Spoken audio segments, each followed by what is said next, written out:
if you enjoy this video and the other content here, please consider liking and subscribing. And if you want to be a part of our community, we have a Discord server, which will be linked below in the description. But without further ado, sit back, take a deep breath, and relax. And I hope you enjoy the video. Chapter 1. The Feather and the Boy. Circa a millennia after the war in heaven. Karis had only ever seen the Dark Prince from a distance in his years at the palace. This was a good thing. He had heard the rumors and stories about the servants of Bleakhold who drew the Dark Prince's ire. He need not have them repeated to him. They were harrowing enough the first time. The view from the window was a bleak one. Karis chuckled as the thought crossed his mind. What else was he expecting? He'd spent years at Bleakhold, surrounded by bleak guard. A bleak view is nothing new either. The same cragged splinters of rock clawed at the horizon. The same unnatural shadows, caused by centuries of dark magic use, stuttered and shifted across the barren grounds surrounding the palace. The view would disturb most people, but Karis had seen it more times than he could count. He had almost forgotten what the world past the boundaries of Bleakhold looked like. Lost in thought for a moment, he had failed to hear the marching of the Bleak Guard, approaching like rolling thunder towards the hallway. Bleak Guard only ever moved in such numbers for one purpose: escorting the Dark Prince. Now, Karis was not a very vulgar young man, but he found only one word springing to mind in this moment. Fuck. Servants were meant to vacate a room before the arrival of the Dark Prince, unless ordered otherwise by a Bleak Guard. Karis's eyes darted around him. All the others had already gone, their hurried scattering fading away past the only other unlocked door in the hallway. Could he make it if he ran? Would there be any point in trying? He knew what happened to those who couldn't follow the rules. He was there when the Dark Prince called another servant into his personal quarters once. He heard them begging for mercy, then all the screams. Unsurprisingly, Karis didn't sleep much that night. He never saw that servant again. Is this what was going to happen to him? Needless to say, Karis wasn't particularly fond of the idea of the same fate befalling him, and so he ran towards the end of the hallway, the guards storming ever closer with each desperate breath. He was so close. The door was but seconds away. He could feel the rhythmic marching vibrating through the floor now. They were almost here. His heart pounded. His hand reached desperately for the handle of the door, getting closer and closer, until the sudden sharp cold of steel met his fingers. He pressed down with his hand, but just before the fateful click of the door disengaging with the frame, another click could be heard from the other side of the hallway, preceded by the swift and dreadful creaking of a door opening. Karis's muscles froze and his heart stopped as the ice-cold wave of dread washed over him, and before another thought could even cross his mind, a voice bellowed at him.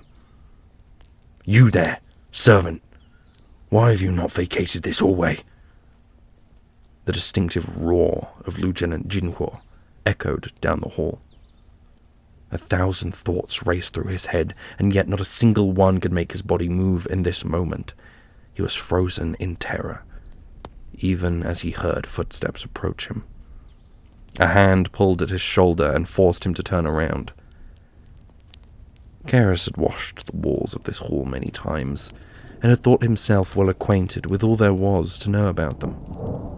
But he never quite understood just how rough the surface of these walls were, Dilly had his face pushed up against them by the back end of a spear. "Speak, boy," the lieutenant ordered, speckles of spit landing on Karis's face. I'm sorry. Please forgive me." His reply was sputtered out. Karis knew that the honest truth, that he was simply daydreaming, was not only laughable, but would likely get him killed on the spot. "Is that all you have to say? That you are sorry? You sully the Dark Prince's eyes and ears with your very presence, boy," he continued to bellow as he pressed harder with his weapon. "You best hope I'm feeling merciful. I may make this beating enough." The singular word seemed to cut the air itself as it reached the ears of Karis and the lieutenant. Karis had heard the Dark Prince's voice before, but had never been so close. His voice was akin to a low growl. He need not shout. His voice carried across the whole hallway, a clear and sharp order, of which his lieutenant listened to immediately. Whilst the spear was lifted from his face, the terrified servant dare not move. That was until he was addressed directly. "Face me, boy." His voice seemed to be devoid of emotion. He held no feelings on what he said. It was an order, one that Karis complied with immediately, turning towards the towering prince and his guards at the other end of the hallway. "Lieutenant, take the honor guard and ensure everything is prepared in the Grand Hall." The Dark Prince gave a small glance to his lieutenant before returning his unwavering glare to Karis. As the guards approached, Karis flung himself towards the wall to avoid being trampled. He drooped his head low as his mind finally began to function again, and the first proper coherent thought began to form in his head. "Oh God, I'm so dead. I'm absolutely going to die. This is it. This is the end. Time to say my final goodbyes. Who am I even going to say my final goodbyes to? I can't leave. Oh God, I'm going to die alone. Well, I guess not alone, because the prince will be here. But is he really a person? I heard he's ruled for hundreds of years. I guess he's some kind of god. Is being killed by a god a good thing? I don't know. Maybe I guess I'll find out when." Karis's seemingly unending, panicking stream of thoughts was brought to an abrupt halt when into his view came two coal-black boots, rimmed with golden inlays and designs. "Your name, boy? What is it?" the prince asked in the same low, growling tone as he had used before. "Karis, my lord, please forgive—" His frankly pathetic attempt at snivelling was swiftly cut short by the prince. "I asked for your name. Nothing else, boy." His voice raised slightly at the beginning of his sentence, a sharp interjection to Karis's softer tone. "I'm sorry, my lord." He quickly bowed his head as low as it could go, whilst internally praying for his life. "Now tell me the truth, and I assure you, I will know if you are lying to me. Why did you fail to vacate this hallway in time?" The Dark Prince's tone conveyed a genuine curiosity, and yet Karis still believed this to be some kind of perverse game or mockery of him. But he was terrified. He dare not lie to the Dark Prince himself. For all he knew, there really was a way he would know that he's lying. With a deep but quiet sigh, he resigned himself to telling the truth. "I was daydreaming, my lord. I thought the view from the window was bleak." His sentence trailing off as the sheer ludicrousness of it hit him square in the chest. Was he seriously about to lose his life because he was too busy looking outside? For what seemed like the upteenth time in the last 2 months, his thoughts were interrupted by something he didn't quite expect. A small, low chuckling coming from the prince. daydreaming.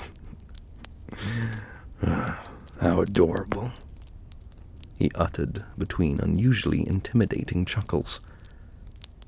Are you going to kill me?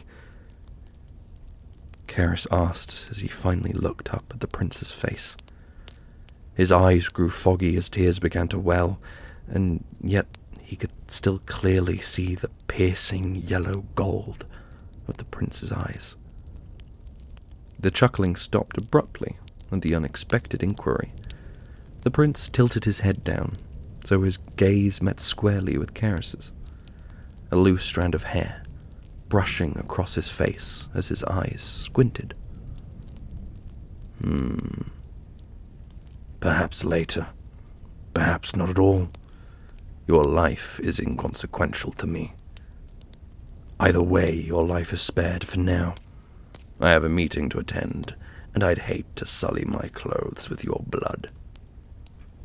He spoke so nonchalantly, as if this matter was simply trivial to him, as if Karis's life was nothing but an object. The Dark Prince came closer, leaning into Karis's ear, his breath sweeping across his cheek, then to his neck, sending shivers down the boy's spine. Now run along, boy. Back to your duties, he whispered in the same deep, dark, and harsh tone. Karis need not be told again. He turned and headed towards the door at the end of the hallway, hearing the Dark Prince open the door to the grand hall with a slow but steady motion. As soon as the terrified servant reached the other side, he pulled the handle with shaking hands, the true terror and anxiety of the situation finally setting in.